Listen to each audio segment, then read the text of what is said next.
இன்றைக்கி நம்ம கொள்ளு கடையில் தான் பார்க்க போகிறோம். கொள்ளு கடைஞ்சு ரசம் வைக்க போகிறோம். இதை சில பேர் காண பயிர்னு சொல்லுவாங்க. நம்ம குழந்தைகளா இருக்கப்போ இது நல்லா சிவப்பு கலரில் இன்னும் கூட கொஞ்சம் பெருசாக தெரியும். பாருங்கள், ரொம்ப பிஞ்சு சைஸில் தெரியுது. இப்படி தாங்க கிடைக்கிது. இதை நம்ம 2-3 முறை கழுவிட்டு ஓவர் நைட் ஊற வச்சிடலாம். ரசத்துக்கான ஏற்பாடு செய்யணும். தண்ணி ஊற்றிட்டேன். அதை அப்படியே ஒரு ஓரமாக ஊறிக்கிட்டு இருக்கட்டும். இதில் பார்த்திங்கன்னா 100 சீரகம், 50 மிளகு, ஒரு 4-5 வரமிளகாய் சேர்த்துருக்கேன். இதில் கொஞ்சம் வரமல்லி சேர்க்கணுங்க. எனக்கு இந்த முறை வரமல்லி கிடைக்கல. பெருங்காயம், கட்டி பெருங்காயம் இருக்குது பார்த்தீங்களா, அதை சின்ன சின்னதாக உடச்சி அதையும் சேர்த்து எண்ணெய் எதுவும் ஊற்றாமல் சும்மாவே வறுத்துருக்கேங்க. இது மட்டும்தான் நான் சேர்த்த பொருள். இது நல்லா இப்போ வறுத்து ஆற வச்சுட்டேன். இதை அரைச்சிக்கலாம். ஹாய் மக்களே, ஓவர் நைட்டில் ஊறின கொள்ளு பார்த்தீங்களா?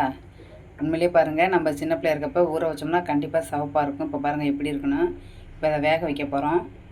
இப்போ இதை வேக வைக்கிறதுக்கு 100 சின்ன வெங்காயம், ஒரே ஒரு பச்சை மிளகா, ஒரு 10 பூண்டு பல் எடுத்திருக்கேன், 2 மீடியம் சைஸ் தக்காளி எடுத்திருக்கேன்.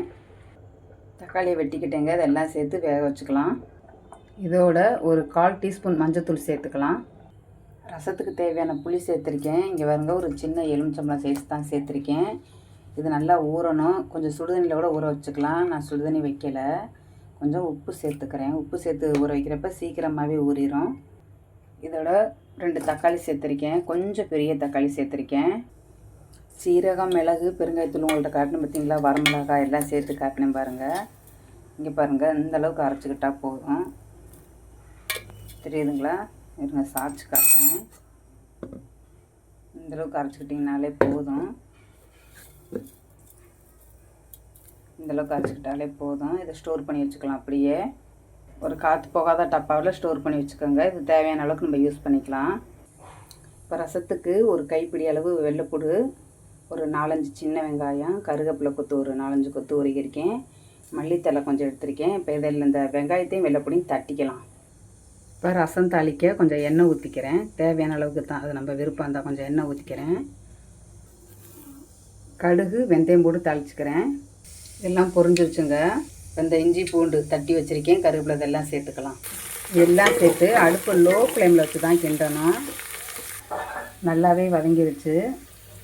இது நல்லா வதங்கின பின்னாடி இந்த ஸ்டேஜில் நம்ம அரைச்சோம் பார்த்தீங்களா, சீரகம், மிளகு, பெருங்காயத்தூள் இதெல்லாம் அதை சேர்த்துக்கிறோம்.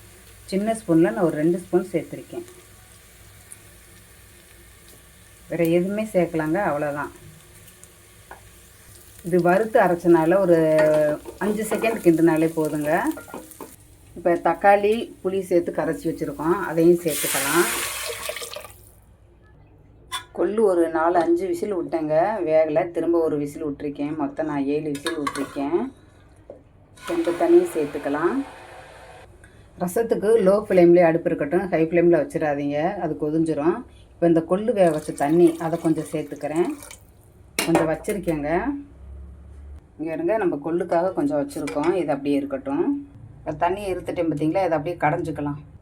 ரசத்துக்கு உப்பெல்லாம் பார்த்து கொஞ்சம் மூடி வச்சுருங்க, நுரப்பொங்க இறக்கலாம். நான் உப்பெல்லாம் சேர்த்துட்டேன். ரசம் இன்னும் பொங்கலை. இதில் இந்த நம்ம கொள்ளு கடைஞ்சோம் பார்த்தீங்களா, அதையும் கொஞ்சம் சேர்த்து கிளறி விட்டுக்கலாம். இப்போ இந்த கொள்ளை தாளிக்கிறதுக்கு ஒரு பாத்திரத்தை அடுப்பில் வச்சுருக்கேன். தேவையான அளவு கொஞ்சம் எண்ணெய் ஊற்றிக்கிட்டேன். ஒரே ஒரு வரமிளகாயை கிள்ளி வச்சுருக்கேன். கொஞ்சம் பச்சை மிளகாய் எடுத்திருக்கேன். இப்போ கடுகு கொஞ்சம் சேர்த்துக்கிறேன்.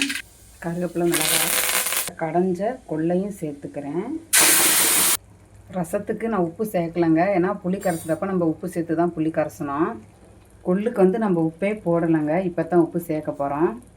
உங்களுக்கு தேவையான அளவு சேர்த்துக்கோங்க. நான் எனக்கு தேவையான அளவு இந்த அளவுக்கு சேர்த்துருக்கேன். உங்களுக்கு தேவையான அளவு சேர்த்துக்கோங்க. இதில் 1/4 டீஸ்பூன் அளவுக்கு வரமிளகா பொடி சேர்த்துருக்கேன். மிளகுத்தூள் 1/4 டீஸ்பூன் சேர்த்துருக்கேன். இப்போ நம்ம கொள்ளு தண்ணி மிச்சம் கொஞ்சம் வச்சுருந்தோம் பார்த்தீங்களா, அதையும் இப்போ சேர்த்து இதை அப்படியே கலந்து விட்டுக்கலாம். நான் 3 விதமாக காரம் சேர்த்துருக்கேன் பார்த்தீங்களா, வரமிளகா, பச்சை மிளகா, மிளகாத்தூள், கொஞ்சம் மிளகுத்தூள். வரமிளகா ஒன்று தான் தாளிக்க சேர்த்துருக்கேன். அது ஒன்றும் அப்படி ஒன்றும் காரம் இருக்காது, வாசம் மட்டும் தான் கொடுக்கும். இது அப்படியே லேசாக கொதிக்கட்டும்.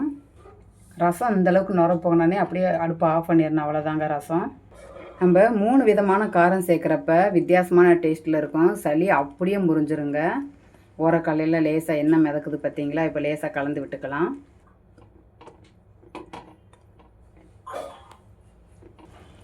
இதோட ஃபைனல் டச்சுங்க, சின்னதாக வெல்லம் சேர்த்துருக்கேன். அவ்வளோதாங்க, சின்னதாக சேர்த்துருக்கேன். இதை வந்து கலந்து விட்டுக்கலாம் கொஞ்சம்.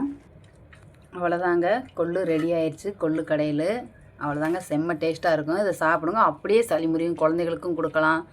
கொள்ளு வேக வச்ச தண்ணியை அப்படியே தாளித்து ரசமாகவும் குடிக்கலாம். இந்த கொள்ளு ரொம்ப உடம்புக்கு நல்லதுங்க. இது வந்து கொழுப்பை குறைக்கக்கூடிய ஒரு பொருள் தான்.